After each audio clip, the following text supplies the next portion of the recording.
Hello everyone, स्वागत है आप सबका लेवल अप लर्निंग पर। आज की इस वीडियो में हम DEC 1 का पास्ट ईयर का क्वेश्चन पेपर डिस्कस करने वाले हैं।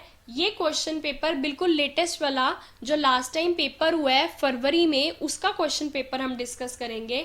वैसे तो ये दिसंबर 2020 सेशन वालों का था, लेकिन ये पेपर डिले हो गया था कोरोना वायरस की वजह से, तो ये फेब में हुआ था। ये क्वेश्चन पेपर अब आगे जिनके आने वाले एग्जाम होने वाले हैं उनको काफ़ी हेल्प करेगा, क्योंकि उन्हें एक आइडिया मिल जाएगा कि किस हिसाब के क्वेश्चन आते हैं, किस हिसाब से उन्हें अटेंड करना है कि उन्हें अच्छे मार्क्स मिले। तो DEC 1 बच्चों के लिए बाल देखभाल सेवाओं का संगठन, ये हमारे सब्जेक्ट का नाम है। स्टार्ट करते हैं। सबसे पहले मैं यहाँ पर जो मेन चीज़ आपको बताना चाहूँगी, ये नोट समझना बहुत ज़रूरी है। प्रश्न संख्या 1 अनिवार्य है। अब इन्होंने लिखा हुआ है नीचे जितने भी क्वेश्चंस दिए हुए हैं, फर्स्ट क्वेश्चन तो करना ही करना है, और बाकी बचे हुए क्वेश्चन में से आप कोई 4 क्वेश्चन कर सकते हो। मतलब पहला क्वेश्चन आपको अटेंड जरूर करना है, और उसके बाकी जितने क्वेश्चंस बचे हुए हैं उनमें से कोई 4 क्वेश्चन अटेंड कर लेना। तो टोटल आपके 5 क्वेश्चन हो जाएंगे ना, 20-20 नंबर के। तो फिर ये टोटल पेपर 100 नंबर का है। तो स्टार्ट करते हैं हमारे पहले प्रश्न से। पहला प्रश्न देखो, पहले प्रश्न का क पार्ट। कल्पना कीजिए आप पर 4 वर्षीय 20 बच्चों के समूह का कार्यभार है। ठीक है, 4 साल के बच्चे हैं, 20 बच्चे हैं। 3 दिन की क्रियाओं की अनुसूची की योजना बनाइए। अब आपको 3 दिन की अनुसूची की क्रिया योजना बनवानी है। जैसे मान लो सोमवार, मंगलवार, बुधवार, जिसमें बच्चे के प्रातःकाल 8:30 बजे केंद्र पहुंचने से लेकर प्रस्थान करने दोपहर 12:30 बजे तक आप उनके लिए जो विभिन्न क्रियाएं आयोजित करेंगी उनका उल्लेख हो। अब ये 15 मार्क्स का आया था, तो हमें बहुत अच्छे से अटेंड करना है। जब हमने हमारी रिवीजन स्टार्ट की थी चैनल पे, तो सबसे पहले हमारे इंपॉर्टेंट क्वेश्चन की PDF में यही क्वेश्चन था। आप इस वीडियो को मैंने डिटेल में एक्सप्लेन कर रखा है। इस क्वेश्चन को जो डिटेल में मैंने एक्सप्लेन कर रखा है, उस वीडियो का नीचे डिस्क्रिप्शन में मैं लिंक डाल दूंगी, आप वहां से इसका डिटेल्ड आंसर दे सकते हो। इस वीडियो में तो हम एक ओवरऑल आइडिया लेंगे ना सारे क्वेश्चंस का, बट उसमें मैंने लिख के प्रॉपर इस क्वेश्चन का आंसर दिखाया हुआ है। अब इसमें हमें क्वेश्चन में वैसे करना क्या था कि मान लो सुबह 8:30 बजे बच्चे हमारे केंद्र में आ गए, और 8:30 से लेके 12:30 तक हम उनके लिए क्या क्या एक्टिविटीज करवाएंगे, क्या क्या नहीं करवाएंगे, वो सब का उल्लेख करना था। ठीक है, तो हम सबसे पहले मान लो हमने ना ऐसे एक टेबल फॉर्म बना ली थी। यहाँ पे समय लिख दिया, यहाँ सोमवार, मंगलवार, बुधवार, मतलब यहाँ पे समय आ गया, यहाँ सोमवार लिख दिया, या मंगलवार लिख दिया, या बुधवार लिख दिया, लाइन डाल दी। अब 8:30 से 9 बजे तक सारी जगह कॉमन लिख दिया था कि बच्चे आए, बच्चों से बातें करना। ठीक है, उसके बाद फिर यहाँ पे लाइन डाल के 9 से 9:30 तक क्या हुआ कि बच्चों ने बाहरी खेल खेला, बाहरी मुक्त खेल खेला, फ्री प्ले खेला बाहर में, अब सब जगह यहाँ आ गया। फिर 9:30 से 10 बजे तक उनकी एक्टिविटी हुई, मतलब मान लो पौधे लगाने की एक्टिविटी थी, तो यहाँ पे उनकी जो जो एक्टिविटी हमने करवाई थी, हमने वो यहाँ पर लिख दी थी। इससे क्या हुआ था, हमारा जो ना आंसर को हमने एक अच्छे से फॉर्म में प्रेजेंट करा था कि कैसे कैसे, मान लो पहले की यहाँ पे पहली एक एक्टिविटी होगी, बच्चे पौधे कैसे उगाए जाते हैं इस पे चर्चा कर रहे हैं। फिर गमले में बीज बोया, यहाँ पे उसी को कंटिन्यू करते हुए कि उन बीज बोए हुए की देखभाल करी, फल सब्जियों का सलाद बनाया। फिर इधर आ गए तो यहाँ पर गमले में लगे पौधों पे चर्चा करी। उसके बाद नज़दीक के स्थान में सैर करने गए, फिर यहाँ पे क्लोज कर दिया बॉक्स। फिर नीचे ऐसे ही कंटिन्यू करते गए, 10:30 से 11 क्या हुआ, 11 से 11:30 अल्पाहार का टाइम था। फिर उन्होंने कौन सी एक्टिविटी करी, मैंने ये डिटेल्ड आंसर डाला हुआ है नीचे डिस्क्रिप्शन में, उस वीडियो का लिंक है तो वो देख लेना। इसके साथ साथ हमारा इसका यहाँ पे A पार्ट खत्म होता था, जो इसका 1 पार्ट था। ठीक है, ये 15 मार्क्स का था। उसके बाद इसके हम सेकंड पार्ट की तरफ चलते हैं। उपयुक्त क्रियाओं की अनुसूची की योजना बनाने में आप जिन कारकों का ध्यान में रखेंगे उनको संक्षेप में वर्णन कीजिए। जो मैं आपको बता रही थी नीचे वीडियो में हमने डिस्कस करा हुआ था, हमने उसका ये पार्ट भी डिस्कस करा हुआ है, तो आप उसमें देख लेना। उसमें बेसिकली क्या था, हम ना ये बता रहे हैं, हमने ये जो ऊपर क्रिया योजना बनाई वो कैसे अच्छी है। तो उसमें हमने बताया कि मान लो सोमवार का दिन है, ये पहला सोमवार का दिन है। सोमवार का जो दिन था मान लो तो उसमें हमने क्या क्या करवाया कि हमारा कार्यक्रम सही था, कि उसमें हमने शारीरिक विकास के लिए बाहरी मुक्त खेल करवा दिया, सामाजिक विकास के लिए कहानी सुना दी, भाषाई विकास के लिए चर्चा करवा दी, संज्ञानात्मक के लिए गमले में पौधे लगा दिए। इस हिसाब से हमने अब सोमवार का बता दिया, मंगलवार, बुधवार, वीरवार सबका बता दिया। फिर हमने ये बता दिया कि हमारी क्रियाओं में एक निरंतरता थी, कंटिन्यूटी थी, कि अगर हमने पौधों का वो सिलेक्ट करा है तो सारी की सारी एक्टिविटीज पौधों के आसपास घूम रही थी।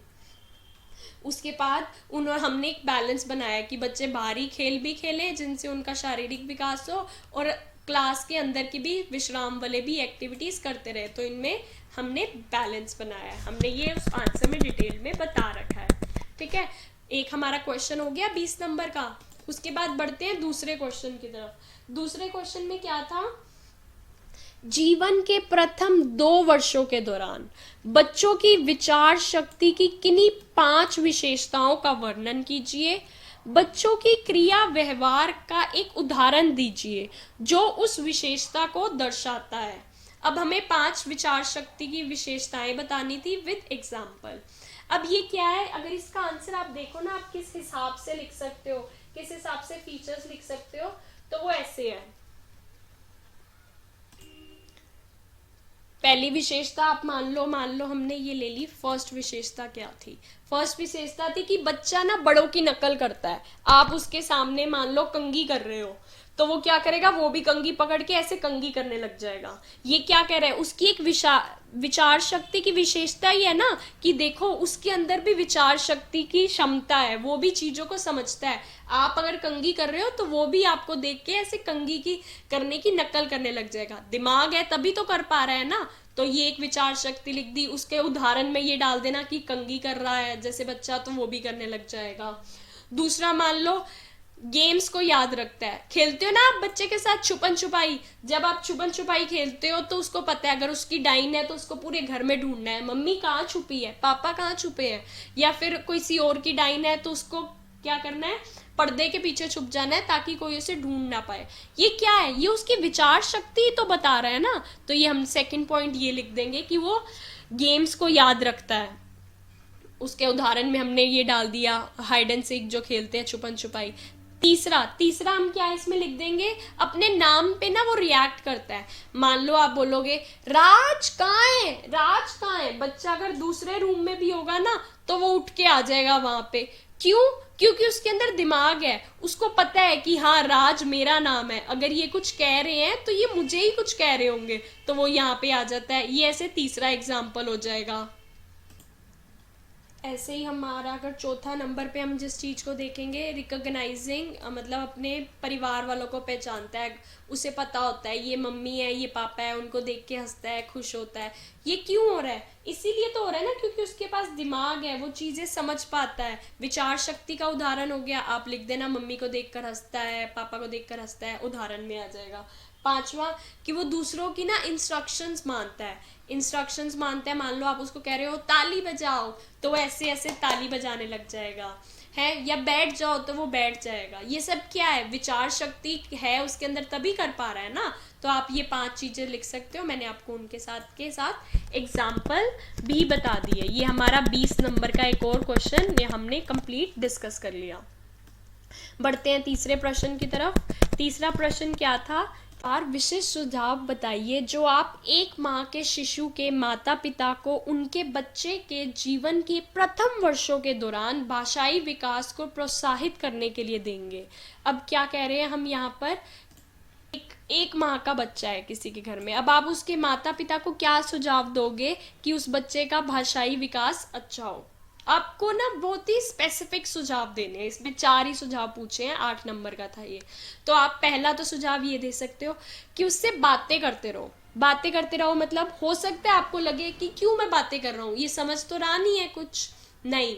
बच्चे के साथ अब बार बार आप ऐसे बोलते रहोगे ना, फैन, टीवी, मोंकी, फैन। अब बार जब आप उस बच्चे के सामने बोलोगे तो कहीं ना कहीं उसके दिमाग में ये चीज चली जाएगी, ये जो ऊपर गोल गोल घूम रहा है ये फैन है, या फिर ये जो सामने चल रहा है ये टीवी है।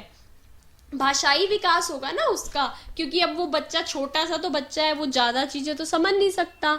लेकिन आपको तो सारी चीजें पता है ना, आपका फर्ज बनता है कि आप उसके साथ ज्यादा से ज्यादा बातें करो। उसका नाम मान लो, उसका नाम है राज, बार बार राज क्या कर रहे हो, राज खाना खा लो। इससे क्या होगा, वो ना अपने नाम को रिकॉग्नाइज कर पाएगा कि हर बार ये राज बोलते हैं तो राज मेरा नाम है। भाषाई विकास होगा ना एक तरह से उसका, आप ये कर सकते हो।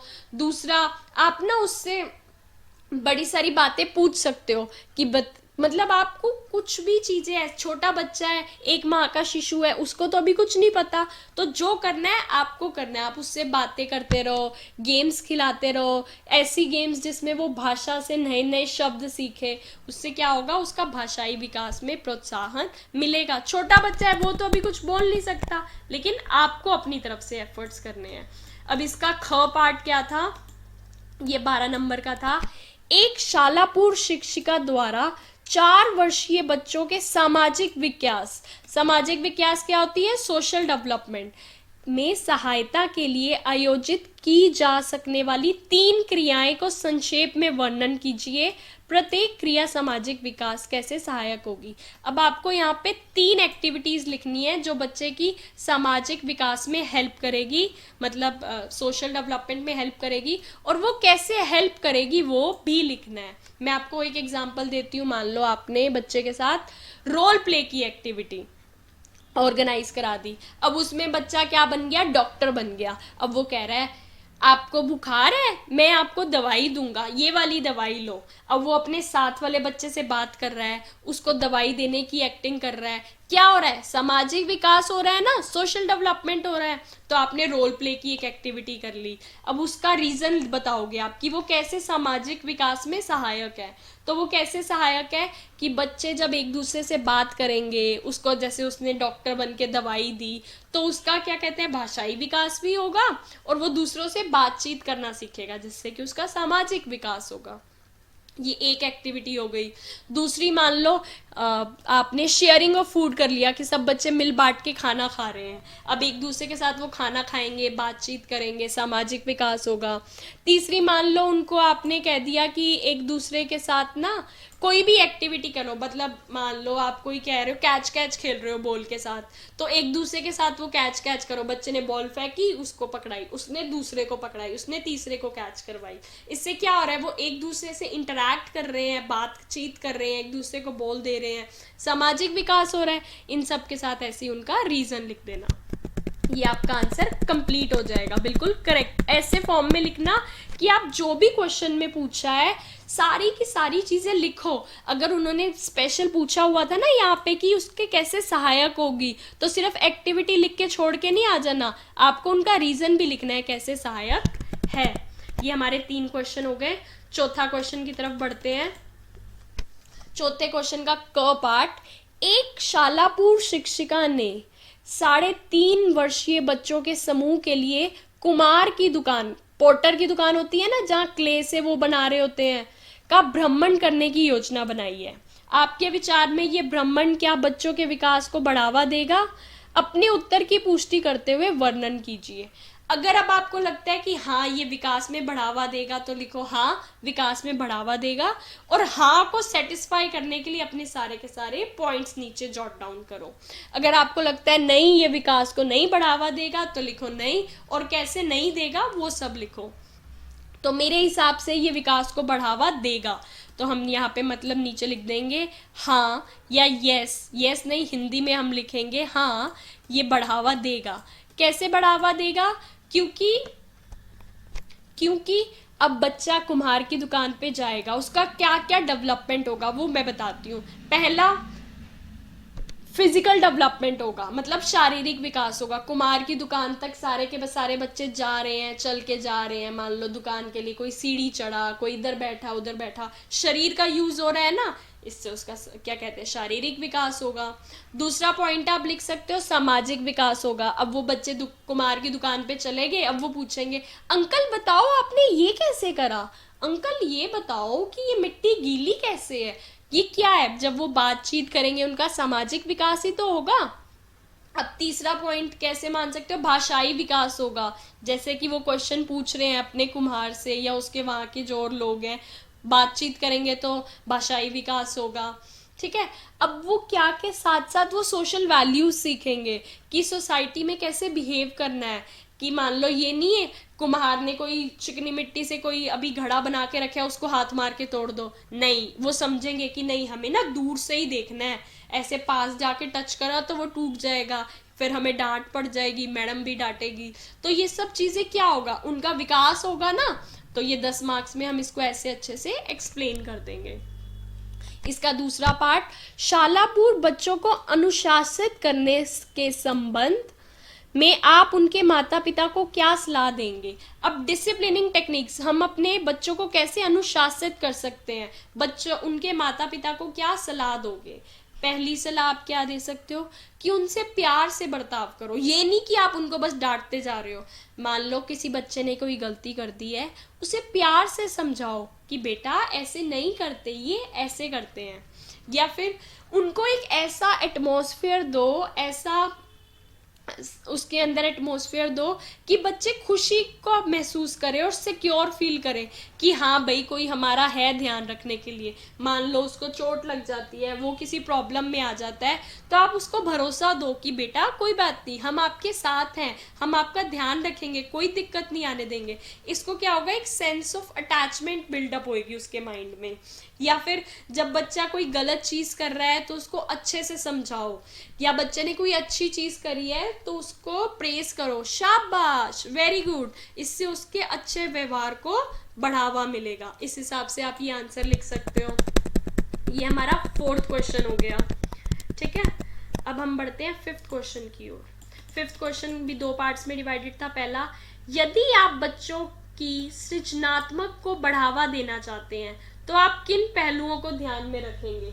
अब ये 5th क्वेश्चन क्या था कि आप बच्चों की सृजनात्मकता को बढ़ावा देना चाहते हो, कि मतलब क्रिएटिविटी को बढ़ावा देना चाहते हो, तो आप किन चीजों को ध्यान में रखोगे। पहली चीज हम जो मोस्ट इंपॉर्टेंट ध्यान रखेंगे, उन्हें फ्री छोड़ दो। मतलब अगर आपने उनको कोई एक्टिविटी दे दी है करने के लिए तो उनको खुद को करने दो। ये मत करो बेटा अब ऐसे इसमें डाल, अब इसमें नहीं, आप ही बताते रहोगे तो वो आपके हिसाब से चलता रहेगा। उसकी सृजनात्मकता नहीं आएगी, उसकी क्रिएटिविटी नहीं आएगी। उसकी क्रिएटिविटी के लिए आप उसको खुद को करने दो। कभी गलत करेगा, कभी हल्की सी कोई चीज खराब हो जाएगी, लेकिन उसका खुद का माइंड डेवलप होगा, वो खुद चीजें सीखेगा। ज्यादा उसको हेल्प भी मत करो कि बार बार बेटा ये कर ले वो कर ले, नहीं, आपको एज अ फैसिलिटेटर काम करना है कि बच्चा खुद करता रहे। जितना हो सकता है उसको खुद को करने दो। जहां बहुत ज्यादा नीड है किसी चीज की, सिर्फ वहीं पर उसकी सहायता करो ताकि उसका खुद की क्रिएटिविटी शो हो। है तो मेन चीज इसमें यही है कि उसको खुद को करने दो। आप ज्यादा इंस्ट्रक्शंस या हर चीज आप ही मत करके दो। ये ए पार्ट हो जाएगा। उदाहरण देते हुए बच्चों के विकास और शिक्षा के मूल्यांकन करने के उद्देश्य का वर्णन कीजिए। अब हमें बताना है जो हम बच्चों का मूल्यांकन करते हैं उसका क्या उद्देश्य है, क्यों करते हैं हम मूल्यांकन। कि साल के एंड में जो नंबर दे दिए या किसी चीज में मार्क्स दिए या बताया अच्छा बुरा है, ये क्यों करते हैं, क्या इसका उद्देश्य है, उदाहरण देते हुए बताओ। पहला उद्देश्य तो ये है, हमें उसके वीक एरियाज पता चल जाते हैं कि कहाँ पे बच्चे को चीज समझ नहीं आई। मान लो एक बच्चा हर बार सब्ट्रैक्शन घटा के क्वेश्चन को गलत कर रहा है, तो जब आप मूल्यांकन में देखोगे बाकी सारी चीजें तो ये बच्चा सही करता है, लेकिन जैसे ही घटा का क्वेश्चन आता है ये गलत कर देता है। आपको मूल्यांकन से क्या पता चला इससे कि इसको घटा का ना कॉन्सेप्ट ही समझ नहीं आया, तो आप उसको कोई नए तरीके से कोई एक्टिविटीज करवा के या फिर कोई अलग तरीके से आपको वो घटा का कॉन्सेप्ट समझाओगे ताकि उसको समझ आ जाए। इसलिए मूल्यांकन जरूरी है। ठीक है, आप ऐसे अपने पॉइंट्स लिख दोगे कि और मूल्यांकन क्यों जरूरी है, ताकि हमें पता चल जाए कि हमारी टीचिंग कहाँ लैक कर रही है। हो सकता है कि कोई चीज मैं ऐसे पढ़ा रही हूँ बच्चों को समझ ही ना आ रहा हो। मान लो मैंने मल्टीप्लिकेशन समझा दी, जब मैंने उनका मल्टीप्लिकेशन का क्वेश्चन चेक करा पूरी क्लास का गलत, अब ये तो हो नहीं सकता कि पूरी क्लास को ही नहीं समझ आया, तो इसमें मुझे क्या पता चलेगा कि मेरी टीचिंग कहीं लैक कर रही होगी, मैंने कुछ सही से नहीं समझाया होगा कॉन्सेप्ट, तभी ये बच्चों का हर सबका मल्टीप्लिकेशन का गलत है, मुझे अलग तरीके से सिखाना चाहिए। तो ये मूल्यांकन का ये भी उद्देश्य है, इस हिसाब से हम यहाँ लिख देंगे।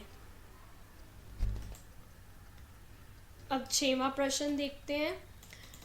क पार्ट, शालापुर वर्षों में बच्चों के भाषाई विकास कैसा होता है, उदाहरण देते हुए वर्णन कीजिए। अब वो कह रहे हैं कि शालापुर, अब बच्चों की जो प्री स्कूल में होती है उनका भाषाई विकास कैसे होता है। अब हमें ना अपनी सारी लैंग्वेज डेवलपमेंट की जो स्टेजेस आती हैं इसमें वो लिखनी थी कि कैसे बैबलिंग होती है, या कैसे बच्चा पहले एक वर्ड बोलना स्टार्ट करता है, मम्मी पापा, फिर वो बोलेगा मम्मी पानी, 2 शब्द बोलने लग गया, फिर धीरे धीरे पहले तो उसने एक शब्द बोलता था मम्मी, फिर अब वो थोड़ा 2 शब्द बोल रहा है, मम्मी रोटी, मम्मी पानी, फिर उसके बाद धीरे धीरे पूरा लाइन बोलेगा मम्मी रोटी खानी है। ये क्या हो रहा है, उसका भाषाई विकास हो रहा है ना। तो हमें इस आंसर में उदाहरण देते हुए, जैसे मैंने आपको मम्मी रोटी खानी है उदाहरण दिया, ऐसे उदाहरण देते हुए हमें इसमें भाषाई विकास का लिखना था कि पहले एक शब्द बोलता है, फिर कुछ कुछ वर्ड्स बोलता है, फिर पूरा सेंटेंस बोलने लग जाता है, फिर बड़ी इंस्ट्रक्शंस फॉलो कर पाता है, इंस्ट्रक्शंस दे पाता है, कैसे कैसे उसका भाषा का विकास होता है, हमें वो सब यहाँ पर अच्छे से एक्सप्लेन करना था विद उदाहरण। कला संबंधित क्रियाएं प्रारंभिक बाल अवस्था शिक्षा क्षेत्र की पाठ्यचर्या का हिस्सा क्यों होनी चाहिए। अब जो कला संबंधित क्रियाएं हैं, आर्ट एक्टिविटीज क्यों होनी चाहिए।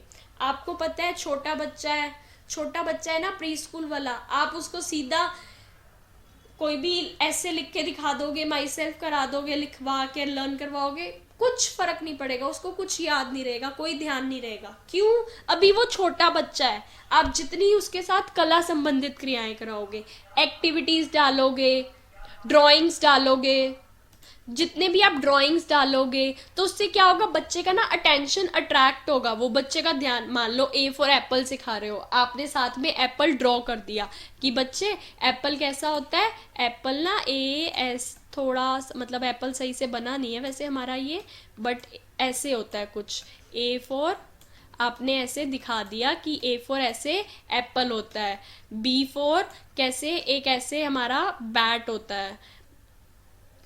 ये क्या होगा, अब सिर्फ बी फॉर बॉल बोलोगे तो उसको समझ नहीं आएगा, लेकिन आपने थोड़ा सा बैट बना के दिखा दिया, एप्पल दिखा दिया, तो ये उसका ध्यान खींचेगा अपनी तरफ कि हाँ ये बैट है, मैंने घर में देखा था, बड़े भैया खेल रहे थे।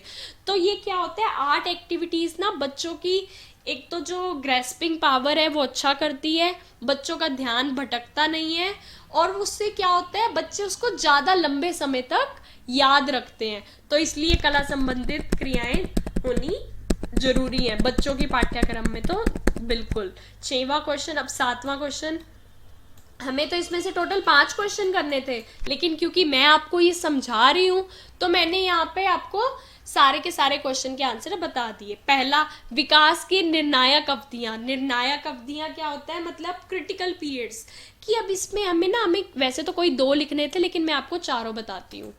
निर्णायक अवधियां, इसमें आप लिख सकते थे कि हमारे बच्चे की जो क्रिटिकल पीरियड्स, निर्णायक अवधियां होती हैं, वो बहुत ज़रूरी होती है।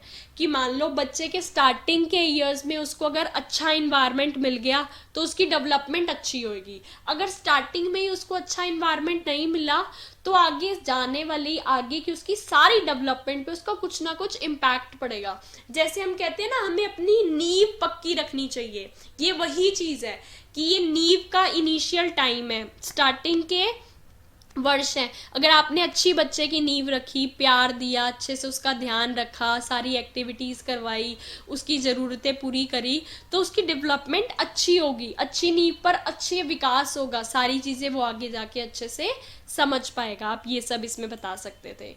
शालापुर केंद्र में अभिभावकों की सहायता। अब अभिभावकों से मतलब क्या है, पेरेंटल इन्वॉल्वमेंट। अब आप कहते हो कि आपका जो प्री स्कूल है उसमें पेरेंट्स की इन्वॉल्वमेंट कितनी ज़रूरी है।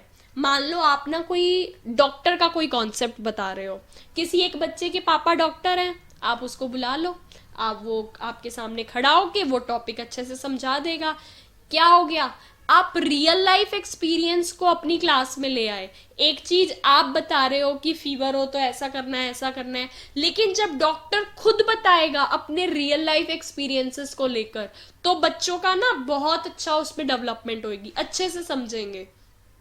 इस हिसाब से आप मान लो किसी को आपको फैक्ट्री दिखानी है, किसी के पेरेंट्स की कोई फैक्ट्री, आपने उनसे परमिशन ली, जो भी रिक्वायर्ड चीज़ें हैं उनको फॉलो करके आप ले गए कि चलो अब ना वहाँ पे सारी चीज़ें दिखाते हो। जब बच्चे रियल लाइफ एक्सपीरियंसेस को देखेंगे तो क्या होगा, उनका डेवलपमेंट अच्छी होगी। एक और चीज़ हम ये कह सकते हैं कि मान लो वैसे तो टीचर ना ध्यान नहीं दे रही बच्चा का कर रहा है काम या नहीं, लेकिन अगर बीच बीच में बच्चों पे उनके पेरेंट्स का, उनके माता पिता का इन्वॉल्वमेंट रहेगा, सहभागिता रहेगी, तो टीचर्स को भी ये डर बना रहेगा कि हाँ इसके मम्मी पापा आएंगे तो मुझे उनको आंसर करना है कि क्या ये सही से पढ़ाई कर रहा है या नहीं कर रहा।